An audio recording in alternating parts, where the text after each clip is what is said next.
Vamos a orar para así iniciar la predicación de esta mañana. Señor, a tu nombre damos toda gloria y toda honra, Dios. Gracias. En esta mañana te damos una vez más por todo cuanto hemos podido hacer, adorarte a través de nuestras oraciones, adorarte a través de nuestras alabanzas. Señor, de el celebrar la comunión en esta mañana, la cena, la Santa Cena. Y ayúdanos, Señor, a poder adorarte a través de la escucha reverente de tu palabra y que tu Espíritu Santo, Señor, hable a nuestros corazones y aplique tu palabra, Señor, a nuestras vidas, que nosotros podamos entender lo que significa la Santa Cena, la Santa Comunión, que nosotros podamos, Señor, comprender y que podamos, Señor, adorarte y glorificarte a través de nuestro trato y de nuestro relacionarnos como hermanos, Señor. En el nombre de Jesús, Dios amado. Amén. Vamos a leer primera carta a los Corintios, capítulo 11, versículo 17 hasta el versículo 22. Primera carta a los Corintios, capítulo 11, versículo 17 hasta el versículo 22. Y dice el texto: pero al anunciaros esto que sigue, no os alabo. 11, primera carta a los Corintios, capítulo 11, versículo 17. Pero al anunciaros esto que sigue, no os alabo, porque no os congregáis para lo mejor, sino para lo peor. Pues, en primer lugar, cuando os reunís como iglesia, oigo que hay entre vosotros divisiones, y en parte lo creo, porque es preciso que entre vosotros haya divisiones para que se manifieste entre vosotros quienes son aprobados. Cuando pues os reunís vosotros, esto no es comer la cena del Señor. Porque al comer, cada uno se adelanta a tomar su propia cena, y uno tiene hambre y el otro se embriaga. Pues ¿qué? ¿No tenéis casa en que comáis y bebéis? ¿O menospreciáis la iglesia de Dios y avergonzáis a lo que nadie tiene? ¿Qué os diré? Os alabaré, en esto no os alabaré. Vamos a estar hablando en esta ocasión, vamos a estar hablando de la Santa Comunión, de la Santa Cena.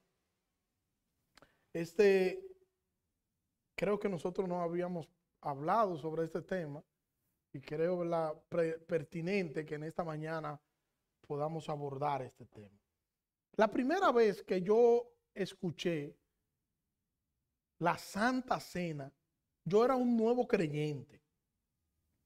Y dijeron, yo recuerdo que yo hice profesión de fe un sábado en una actividad juvenil, y dijeron el domingo, que fue al otro día cuando volví a asistir a la iglesia, ese domingo dijeron: el próximo domingo hay Santa Cena. Y yo me dije a mí, bueno, se va a comer de duro. Eso fue lo primero que me llegó a la mente. Como era una Santa Cena, yo dije, bueno, algún buffet, mucho pescado, porque si es por el nombre, a juzgar por el nombre, es una cena santa. Entonces yo no iba a encontrar ahí nada que tenga que ver con berenjena, molondrones. Respeto a todo el que le gusta sus asuntos, pero le estoy diciendo que fue lo que me llegó a la mente. Y esa semana era una semana que todos los días yo pensaba en lo que se iba a hacer ese domingo. Nuevo creyente, no tenía 2 o 3 días de convertido. Los cultos en esa iglesia, yo recuerdo que se celebraban de noche. No era como ahora, que ahora la mayoría de las iglesias, el 95% de las iglesias hace el culto en la mañana, el domingo. Pero en ese tiempo no, las iglesias celebraban los cultos en la noche porque los cristianos no teníamos que hacer absolutamente nada y había que quedarse en la iglesia esa. Y ese domingo yo recuerdo algo algo muy extraño donde yo vivía, que hicieron unos guineitos con huevo. Y yo estaba feliz. Yo creo que esa fue la única vez que yo desprecié esos guineitos y estaba feliz. Porque yo decía, bueno, esta noche hay Santa Cena en la iglesia y se va a dar ejemplo. Va a haber un banquete. Nuevo creyente, yo no sabía lo que se estaba hablando. Mi desencanto comenzó ese domingo cuando le entregaron al pastor y el pastor dijo, los que no están bautizados no pueden participar de la Santa Cena. ¿Cómo va a ser? Y hay que estar bautizado para poder comer. Eso era lo que me llegaba a mí a la mente. Eso no podía estar bien. Yo la semana entera pasando hambre, de que esperando que... Y nada. Eso me hizo sentir como medio depresivo. Porque no me dijeron, ni explicaron qué era la Santa Cena. Y eso es lo que yo pretendo para que no le pase a ninguno de ustedes, que podamos hablar de qué es la Santa Cena y que no le pase como a mí. Amén. Y eso vamos a tratar de ver en esta mañana. El pueblo de Israel había estado cautivo en Egipto. Ustedes han leído, han escuchado sobre cómo Dios liberó al pueblo de Israel de Egipto.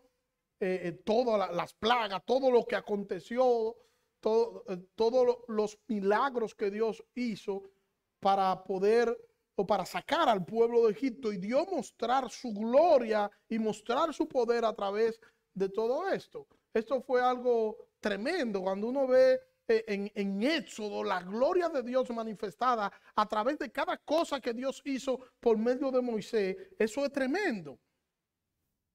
Ellos salen de Egipto, el Señor los saca de Egipto, y cuando el Señor los saca, Dios al liberarlo, Dios le dice a ellos que tienen que hacer una celebración o una conmemoración de la liberación que Dios estaba haciendo. Esto era una celebración que el Señor mismo era quien la había ordenado. Dios había constituido esta celebración, y a esta celebración se le llamaba la Pascua, en conmemoración de la liberación del pueblo de Israel de 400 años de esclavitud en Egipto. La comida se celebraba con comida, ¿verdad? Como todo cristiano, buen cristiano, que debe terminar con comida. La comida se celebraba, y lo que se celebraba era el paso del ángel de la muerte sobre las casas que tenían en los postes untada la sangre, en el dintel de la puerta tenía la sangre del cordero, y el cordero entonces se comía. Y esto era toda una celebración. El cordero lo asaban y el cordero se lo comían junto con pan sin levadura y hierbas amargas. Yo, con todo el respeto que merecen los israelitas, yo prefiero el cerdo asado y el moro de guandule que hierbas amargas. Pan no, porque nosotros comemos telera. Dios le ordena celebrar esta Pascua, y eso usted lo puede encontrar en Éxodo capítulo 14, pero solo quiero leer el versículo 14. Éxodo capítulo 12, en todo el capítulo 12, usted va a encontrar todo esto que le estoy diciendo, pero en el versículo 14, que es lo único que quiero leer, mire cómo dice el versículo 14. Y este día, hablando sobre la conmemoración de la Pascua, de la fiesta de la Pascua, y este día os será en memoria, y lo celebraréis como fiesta solemne para Jehová durante vuestras generaciones, por estatuto perpetuo lo celebraréis. O sea, Dios le estaba diciendo a ellos, yo lo saco de Egipto, y una vez que lo saco de Egipto, ahora ustedes tienen que celebrar, y celebrar siempre de manera perpetua lo que es la Pascua, la celebración de que yo lo saqué a ustedes de la tierra de Egipto. Israel ha celebrado a lo largo de toda su historia esta Pascua, esta comida, recordando esta liberación que el Señor le hizo de Egipto a la tierra prometida.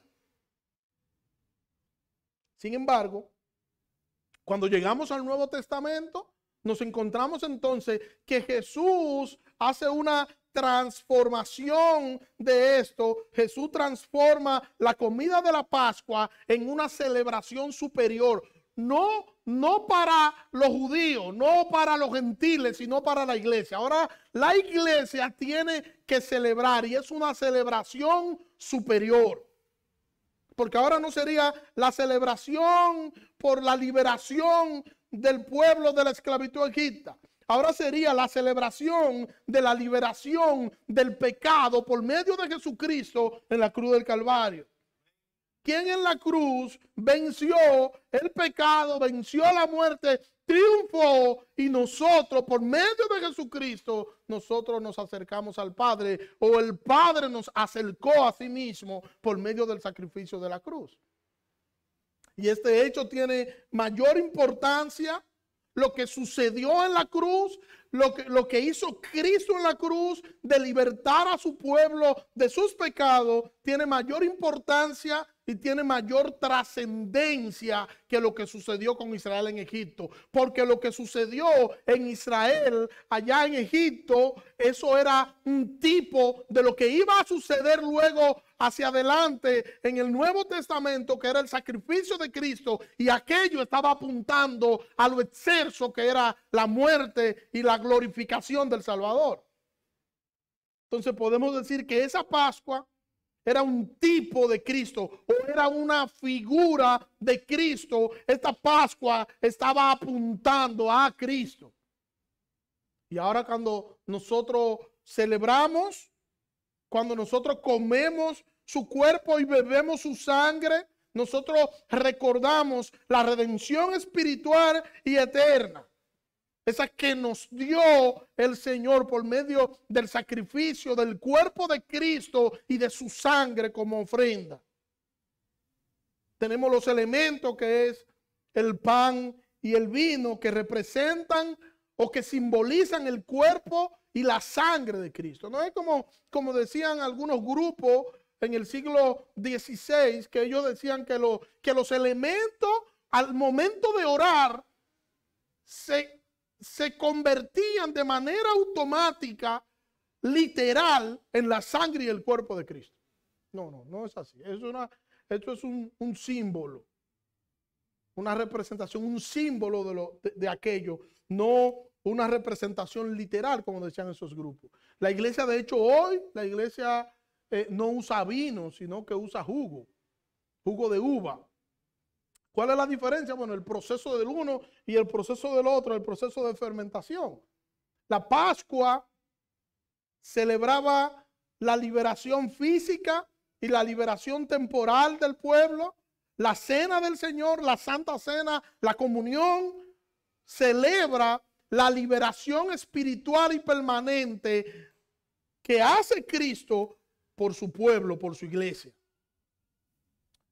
Lucas capítulo 22, versículo 20, dice allí el Señor en el proceso de la instrucción de la Santa Cena: esta copa es el nuevo pacto en mi sangre, que por ustedes es derramada. La Santa Cena nos habla y nos recuerda la cruz de Cristo. Cristo constituyó dos ordenanzas: el bautismo y la cena del Señor. Y nosotros como creyentes debemos cumplir fielmente estas ordenanzas. Durante la comida de la Pascua, la última comida que el Señor compartió en el aposento alto con sus discípulos, el Señor le indicó lo que tenían y lo que teníamos nosotros que hacer en esta nueva celebración que se iba a llamar la comunión, la cena del Señor, como algunos le han llamado a través de la historia. Y el Señor le dijo a sus discípulos que van a continuar con esa ordenanza como un recuerdo de Él. Cada vez que ustedes hagan eso, lo van a hacer en memoria mía. Porque vamos a estar recordando la muerte, la resurrección, el sacrificio de Cristo en el Calvario por nuestros pecados, nuestra liberación. Cuando nosotros celebramos la Santa Cena, al nosotros tomar los elementos, nosotros estamos celebrando nuestra liberación de nuestros pecados y a la vez estamos recordando el sacrificio perfecto en la cruz del Calvario hecho por nuestro Salvador. Por eso debemos siempre meditar y meditar en lo que hizo nuestro Señor. Dice en Lucas 22, versículo 19 y versículo 20, esto ya en lo que es la institución del Señor, diciéndole a los discípulos qué hacer, y tomó el pan y dio gracias y lo partió y le dijo, y les dio diciendo, esto es mi cuerpo, que por ustedes es dado. Haced esto en memoria de mí. De igual manera, después que hubo cenado, tomó la copa diciendo, esta copa es el nuevo pacto en mi sangre que por ustedes es derramada. Y esta es, luego nosotros vemos cómo el apóstol Pablo nos instruye a la iglesia en lo que es la celebración de la Santa Cena. Hay personas que han preguntado, la Santa Cena, la comunión, debe realizarse el primer domingo de cada mes. No hay un día estipulado. Pero solo debe ser una vez al menos. No hay tampoco una frecuencia. El Señor dice que cada vez que ustedes lo hagan, cada vez, o sea, no nos dice, háganlo la primera semana del mes, la segunda semana, no. Cuando ustedes lo hagan, que ustedes decidan hacerlo como iglesia, cada vez que lo hagan, entonces recuerden esto. Nosotros decidimos como iglesia cuándo celebrarlo y nosotros, por ejemplo, aquí celebramos la Cena del Señor, celebramos la Santa Cena el primer domingo de cada mes. Ahora, ¿qué era lo que estaba sucediendo en la iglesia de los Corintios? Que el apóstol Pablo tiene que escribir de la forma en la que el apóstol lo hace. Bueno, la iglesia primitiva hacía una especie de comidas que eran comidas de compañerismo. Usted puede ir a Judas y en el versículo 2 usted va a encontrar cómo habla de estas comidas. Estas comidas se relacionaban con la Santa Cena. ¿Por qué? Porque cuando ellos se reunían a celebrar la Santa Cena, ellos celebraban la Santa Cena y luego le precedía lo que era esta comida. Eran, podemos decir, una especie de comidas congregacionales que se realizaban con el único fin de compartir, de poder fomentar lo que es el compañerismo, el afecto entre hermanos, el cuidado mutuo entre los creyentes. Y estas celebraciones de estas comidas para compartir se volvió una costumbre dentro de los corintios, pero no una costumbre buena por lo que ellos hacían dentro de. Habían convertido la comida en parrandas de glotonería y de borracheras. Y cuando la comida estaba relacionada con la Santa Cena, con lo que es el recuerdo de nuestro Salvador, aquello era una profanación de lo que es la Santa Cena. Había algo claro y era que cada vez que la iglesia de los Corintios se juntaba, terminaban peleando y terminaban discutiendo. Cada quien apuntaba a sus intereses y cada quien se preocupaba por sí mismo. No era un énfasis en la gloria de Dios en el culto público. No era nada de eso. Ni era que cada vez que ellos se reunían en el culto público había cierto conflicto. No, donde quiera que ellos se reunían, habían esos conflictos. En los grupos de oración, si tenían células, donde quiera que se reunían, porque era un asunto del corazón de ellos. Terminaban sus fiestas como la fiesta de los monos. Ellos se vivían peleando, se dividían y no lograban ponerse de acuerdo. Y cuando se reunían, solían pasar la mayoría del tiempo en discusiones que no tenían sentido y perdían el tiempo alimentando su propio ego. Y habían creyentes que hablaban de más, chismosos, pendencieros, que si sentían algo de un hermano, en vez de ir y llamar a ese hermano y decirle lo que sienten, ellos entonces lo que hablaban con otro por detrás, y esto se convertía en un chisme, y así ellos alimentaban ese pecado dentro de ellos, ese morbo de ellos creerse que eran lo que en realidad no eran. Porque hasta para nosotros decir las cosas que son verdad y que nosotros entendemos que una persona lo hizo mal, hasta para eso nosotros tenemos que decirlo con amor. Y los corintios no entendían porque eran demasiado arrogantes. Y es el arrogante el que dice o el que cree que puede decir todo lo que él tiene que decir sin importarle a quien ofenda. Y esta iglesia había caído en prácticas impías, y Pablo está reprendiendo en este capítulo 11. Pablo se toma un tiempo para reprender estas prácticas impías que habían entre los corintios. Ellos iban a exhibirse, no a compartir. Lo que se debía hacer era compartir y estar en coinonía, pero ellos iban a exhibirse y a romper ojos. Exhibían todo. Imagino que exhibían hasta lo que se ponían.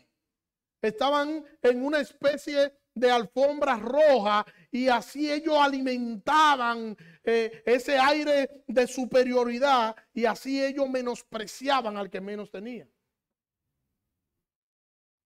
Y el que tenía cierta posición económica, ya en lo que era la comida, imagínense, la iglesia decía, bueno, Glenny que se encargue de distribuir la comida del domingo, y ella le ponía a una persona cerdo, a una persona le ponía tal cosa. El que le ponía cerdo, que tenía cierta posición económica, llevaba un cerdo entero.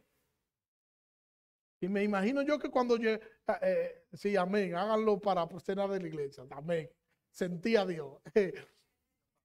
Pero cuando ellos traían la comida, como era algo bien extravagante, ellos esperaban que todo el mundo estuviera en la iglesia para que vean lo que ellos estaban trayendo. Con toda la humildad del mundo.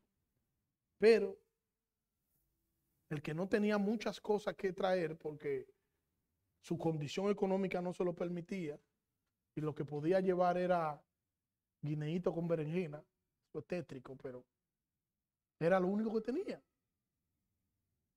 Y el que llevaba cerdo asado, le echaba cosas al que llevaba los guineitos con berenjena. Y en vez de compartir, no ven para que coma de lo mío, que esto es de nosotros, eso no es mío todo, eso es para nosotros. En vez de compartir como hermanos, lo que hacían era que menospreciaban al que llevaba poca cosa. Y esa actitud impía es la que Pablo está reprendiendo entre los corintios. Hay gente que por comida ofende a cualquiera. Hay gente así. Hay gente que yo recuerdo a alguien que se paraba afuera de la casa donde vivía, y siempre vivía voceando y decía, yo como carne todos los días. ¿Pero qué es eso?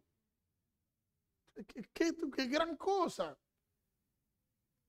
Y un día salió afuera de la casa y dijo, aquí, pero nadie le está preguntando, comiendo marisco, porque yo soy un hombre que como bueno.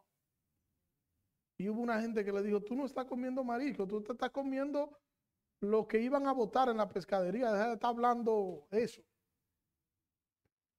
Y encontró quien lo humillara. Porque hay quienes creen que con la comida y con lo que se comen, ellos pueden hacerle ver al otro que ellos son superiores por eso, y lo que son es digno de conmiseración, digno de lástima. Y dicen, si yo no como, si no como tal cosa, yo mejor no como nada. Y así no piensan en si están ofendiendo a alguien o no están ofendiendo a alguien. Pero esos son los inconversos. Yo creo que entre nosotros ese tipo de cosas, no voy a decir que no pasa, voy a decir que no debería pasar. Nosotros no deberíamos llegar a nosotros ser tan insensibles como para nosotros ver que un hermano que está junto con nosotros no tiene o no tiene lo suficiente para comer y nosotros teniendo ahí no le vamos a compartir con ese hermano. Cuando nosotros nos juntamos como iglesia, nosotros deberíamos compartir sin hacer distinción de personas, que eso era lo que hacían los corintios. Y si es comer en grupo como nosotros solemos hacer, que eso ahí se aplicaría a nosotros. Entonces, cuando yo vaya a servirme, yo debería servirme con moderación, sabiendo que detrás de mí vienen otros, hay más. La comida que hay ahí no es solamente mía, es de todos y yo debo servirme con moderación y yo debo agradar a mis hermanos también en la forma en la que lo hago. En otras palabras, no deberíamos ser glotones como eran los hermanos de los corintios. Debemos pensar en aquellos hermanos que se van a servir después de nosotros. Yo creo que si yo hiciera un concurso aquí de quiénes comen más, ahora no, ahora yo soy un miji, pero yo creo que, bueno, Héctor sabe, cuando estábamos haciendo la remodelación del frente, Héctor sabe cómo era que nosotros comíamos. Estoy diciendo nosotros para que no se escuche feo diciendo que era yo solo. Y a pesar de eso, hermano, cuando nosotros íbamos a comer en grupo, yo no sacaba una montaña rusa. No, uno va y se sirve en un grupo y se sirve un poco, porque no porque la comida sea poca, es que detrás vienen otros hermanos y tú tienes que dejar que los demás coman. Por eso a mí siempre me ha gustado la idea de servirme de último. Todo el mundo comió que ya yo sé que me puedo servir bien. Pero no, yo tengo que pensar en mis hermanos. Yo siempre le he dicho en el contexto en el que yo me crié y cómo nosotros, regularmente lo que nosotros comíamos. Pero un día se celebró un cumpleaños allá. Una semana antes llevaron 4 calderos, pero no eran 4 calderos comunes, eran 4 pájaros gigantes. Yo dije, bueno, esto se va a poner bueno aquí. Después llevaron en varias cajas varios chivos. Le estoy diciendo varios chivos, como 6 o 7 chivos picados. Imagínense, unos calderones, tenía que ser muchos chivos, las 4 calderos. Estábamos de fiesta ese día. Algunos preparándose para el cumpleaños en la noche y otros con la boca hecha agua solamente velando el caldero. Ese era yo. Y yo recuerdo que cuando la comida estaba, la carne ya estaba, a la persona que estaba cocinando, yo le pedí un pedacito de carne. Le dije, dame una carnita y me dijo que no. Me dijo que no. Bien. Era en una segunda planta. Todo el mundo se fue abajo al negocio a hacer su asunto y pues un cumpleaños. Yo me quedé solo con los calderos de carne. Yo solo, la carne sola, el caldero solo, la soledad. No tengo que darle muchos detalles de lo que pasó.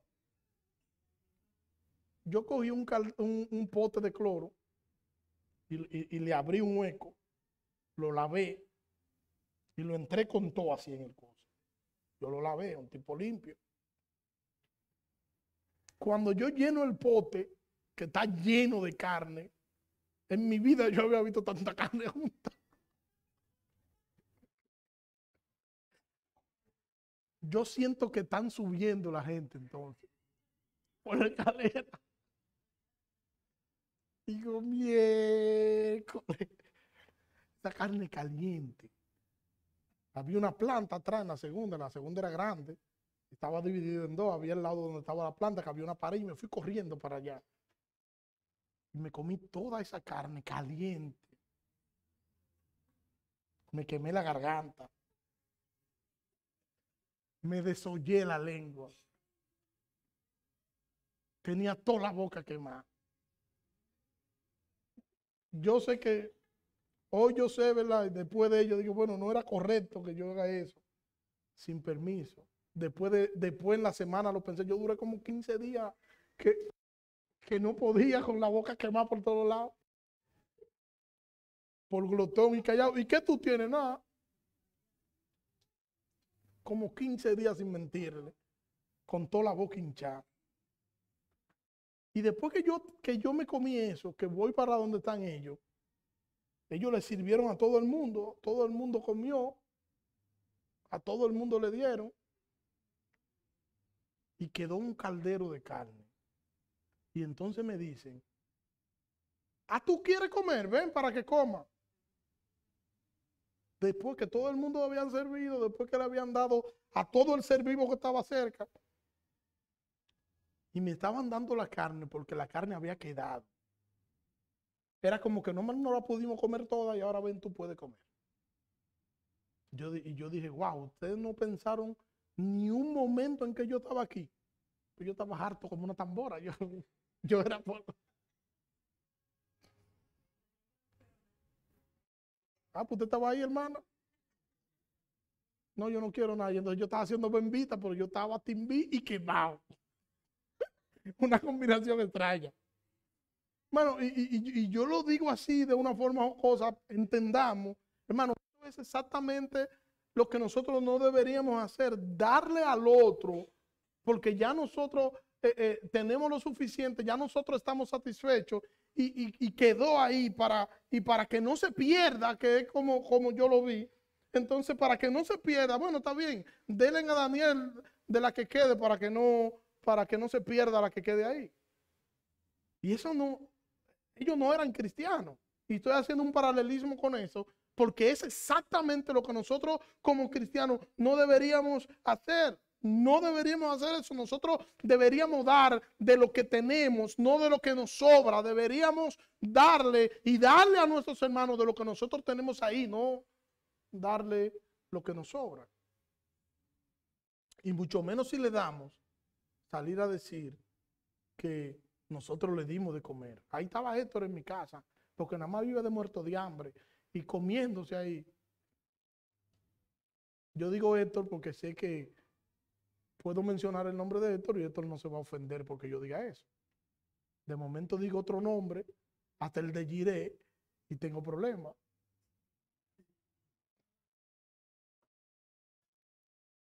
Yo estoy seguro, hermano, que si usted va a visitar mi casa, a usted le va a gustar que yo le atienda bien, que yo le haga, ¿verdad?, su respectivo frikitaki, que le haga su juguito, ¿verdad? A usted le gusta, que le va a gustar que lo atienda bien. Ahora, usted no se va a sentir bien si usted ve que yo estoy haciendo accesión de personas y usted está con otra persona más y a otro lo estoy tratando bien y a usted le estoy dando lo que queda o lo que sobra. Usted no se va a sentir bien con eso. Por eso es que nosotros tenemos, la Biblia nos enseña que nosotros tenemos que tratar a los demás como nosotros queremos que los demás nos traten a nosotros. Así es como nosotros tenemos que tratar a los demás sin diferencia, tratar a todos iguales, porque somos hermanos. Y cuando la iglesia se junta a compartir, ¿cuál debería ser la sensación que quede entre la iglesia cuando se reúne a compartir? Debería ser la sensación, ¿cuándo nos vamos a volver a reunir? Oh, qué bueno estuvo este compartir. ¿Y cuándo nos volvemos a reunir? Y no que salgan diciendo algunos, yo no vuelvo más a estas reuniones por esto, por aquello. Nosotros debemos juntarnos para la gloria de Dios, y era lo que el apóstol Pablo le estaba haciendo ver a los corintios. Hasta el juntarnos a comer tiene que ser para la gloria de Dios. Por eso el apóstol Pablo dice en otro texto que todo lo que nosotros vayamos a hacer, sea de hecho o sea de palabra, tenemos que hacerlo para el Señor. Hacedlo todo en el nombre del Señor Jesús. O sea, todo lo que nosotros vamos a hacer como iglesia, como creyente, nosotros tenemos que hacerlo como para el Señor, para agradar a nuestro Salvador. Hasta comer. Todo. Y cuando nosotros hacemos actividades con amigos, que nosotros decimos, bueno, hay un almuerzo con amigos, nosotros no decimos, bueno, esta es la comida de los amigos y esta es la comida de los hermanos. Nosotros no decimos eso, ¿verdad que no? No. Todos comemos lo mismo. Y así es que debería ser. Bueno, solamente hay para compartir huevo. Bueno, vamos a comer huevo todos. No, bueno, hay poca carne. Vamos a darle carne a un grupo y vamos a darle huevo a otro grupo. No, porque eso no se ve bien. Eso es hacer acepción de personas y se ve feo que la iglesia de Cristo haga acepción de personas. Debería ser o comemos todo lo mismo o no comemos nada.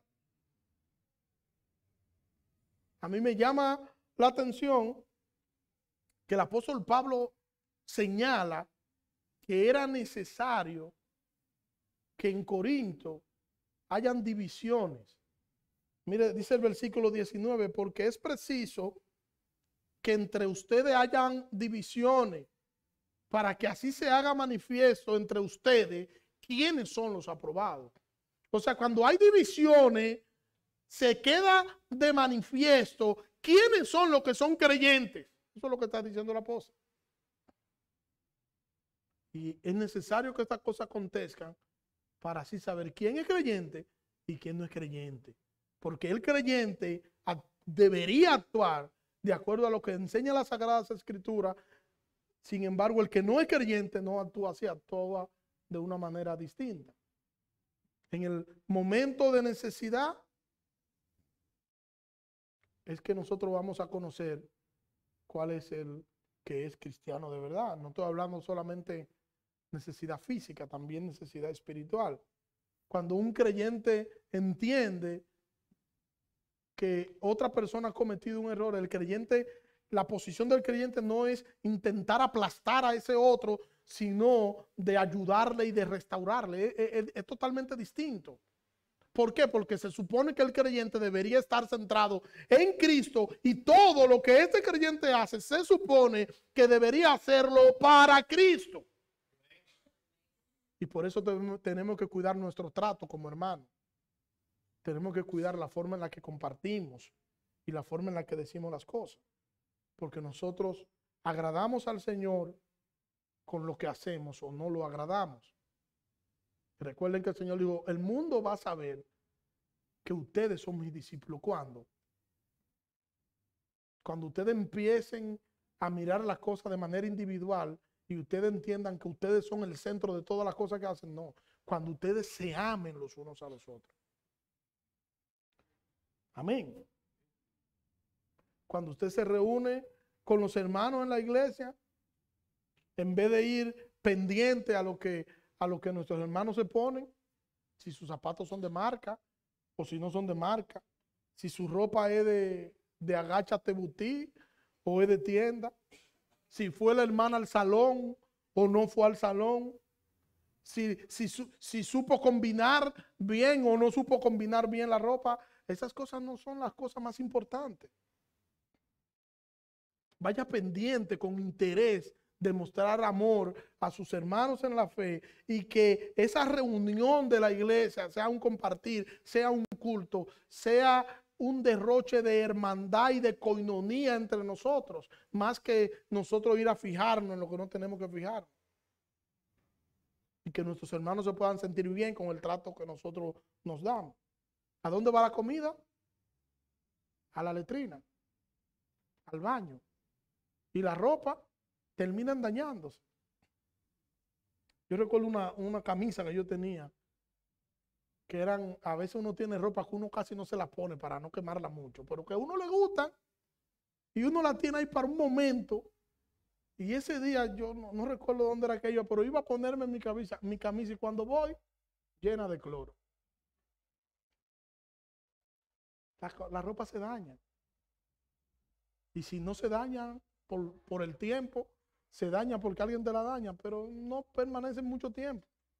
Lo único que debería permanecer en nosotros es la palabra del Señor, que esa sí permanece para siempre. En vez de nosotros ir con palabras hirientes, usemos la palabra de Dios y démosle fortaleza a quien la necesita, entendiendo que lo mejor que nosotros podemos compartir es la palabra del Señor entre nosotros. Por eso Pablo dice, cuando ustedes se reúnen, Eso no es comer la cena del Señor. Porque la cena, celebraban la Santa Cena y después se iban a comer juntos como iglesia en ese almuerzo de coinonía que hacían entre ellos, y eso era un desastre lo que se hacía allí. Era el egoísmo a flor de piel. Y Pablo le está diciendo, ustedes se comportan como impíos. ¿Cómo ustedes pueden celebrar la Santa Cena si cuando ustedes se reúnen a comer, ustedes se comportan peor que los impíos? Porque al comer, cada uno se adelanta, toma su propia cena y uno tiene hambre y el otro se embriaga. Se había roto la hermandad. Porque el que tenía la posibilidad de compartir su comida con otro hermano que no tenía, no lo hacía, sino que iba a romper ojos para la iglesia.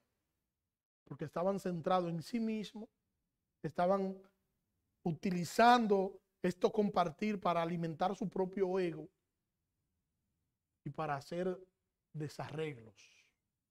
Fíjense que habla de embriaguez, pero la Biblia prohíbe la embriaguez. Y hay gente que sabe que no puede consumir alcohol. No, porque no es pecado yo tomarme una copa de vino. Depende. Porque si a usted el Señor lo sacó del alcoholismo, usted no debe, para usted es pecado tomarse una copa. Porque se va a tomar la primera y la última hasta que la botella se vacíe. Y después va a hablar tropajoso. Y va a caer en la embriaguez. O sea, la embriaguez, el tomarse una copa de vino no es pecado para el que no es problema beberse una copa de vino. Pero para el que se bebe una copa de vino y después insaciable, quiero más. ¿Ustedes recuerdan el anuncio de Tan? Quiero más. Para ese sí lo es. Y los corintios no le importaban sus hermanos, no le importaban poder agradar al Señor a través de la relación con sus hermanos. Lo único que le importaban era a ellos poder estar satisfechos, romper ojo. Y esa actitud y esa forma impía, Pablo la está reprendiendo. Y mire cómo esto va mezclado, va ligado a lo que es la Santa Cena, porque era algo que precedía a la Santa Cena.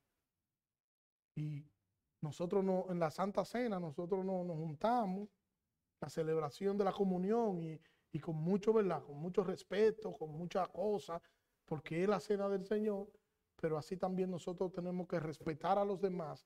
Cuando no estamos en la Santa Cena y estamos en un compartir, también eso lo hacemos para el Señor. También cuando nos juntamos como iglesia a comer, también eso es para el Señor. Y nosotros tenemos que respetar a nuestros hermanos. Nosotros tenemos que saber que las cosas no se hacen solo para nosotros y que aunque yo traje algo es de todos, porque somos una comunidad de fe, o debería ser que nosotros entendamos que somos una comunidad de fe, una familia, la familia de fe, el Mesías. Que el Señor nos ayude, hermano. No tengo tiempo para continuar. Que el Señor nos ayude a que podamos entender esto y a que nosotros no caigamos nunca en esa práctica de los corintios que tuvo el apóstol Pablo que reprender, sino que nosotros podamos entender que nosotros debemos ir a cada compartir y a cada reunión que nosotros tenemos como iglesia, entendiendo que eso lo hacemos para el Señor. Y por eso debemos mejorar el trato, debemos mejorar la forma en la que nosotros compartimos, y por eso el centro de lo que hacemos no deberíamos ser nosotros, sino el Señor. Oremos. Señor, gracias. Gracias por tu palabra, Dios. Te pido que nos ayude a meditar en esto, propicio meditar en todo esto, iniciando el mes, este mes de diciembre, que es un mes donde se suele compartir mucho, donde a veces algunas personas salen de control por todo lo que brinda el mes de diciembre. Que tú nos ayudes, Señor, a ser prudentes y a entender que no importa dónde estemos, debemos hacer lo que vamos a hacer en cualquier lugar para la gloria de tu nombre. En el nombre de Jesús, Señor. Amén. Dios le bendiga.